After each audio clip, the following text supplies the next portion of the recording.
Beautiful designs quota silk లో Pichwai silk design వచ్చింది అనమాట. ఇదంతా ఇప్పుడు లావెండర్ కలర్ లో డిఫరెంట్ కాంబినేషన్స్ తో విత్ రెడ్ కాంబినేషన్ అనమాట. మొత్తం శారీ కూడా పిచ్వై సిల్క్ డిజైన్ వస్తుంది. వీవింగ్ బోర్డర్ వస్తుంది. కాంట్రాస్ట్ వీవింగ్ బెంటెక్స్ బోర్డర్ అనమాట.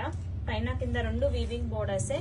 మొత్తం శారీ కూడా కోటా సిల్క్ ఫ్యాబ్రిక్ తో పిచ్వై డిజైన్ వస్తుంది. చాలా గ్రాండ్ గా ఆఫీస్ వేర్ గా చాలా కంఫర్ట్ గా ఉంటుంది ఫ్యాబ్రిక్. పళ్ళు పార్ట్ కూడా మనకి కాంట్రాస్ట్ పిచ్వై డిజైన్ వస్తుంది అనమాట. బ్లౌజ్ పార్ట్ వచ్చేసి contrast plain blouse with border వస్తుంది. దీంట్లో ఎల్లో కాంబినేషన్ కూడా ఉందన్నమాట. ఇంకా హల్దీ ఫంక్షన్ కి కూడా ఇది బాగా ట్రెండీగా నడుస్తుంది. బాగా ఈ 2 కలర్స్ దీంట్లో అవైలబుల్ అండి. Kota silk Pichwai silk design very friendly budget అనమాట.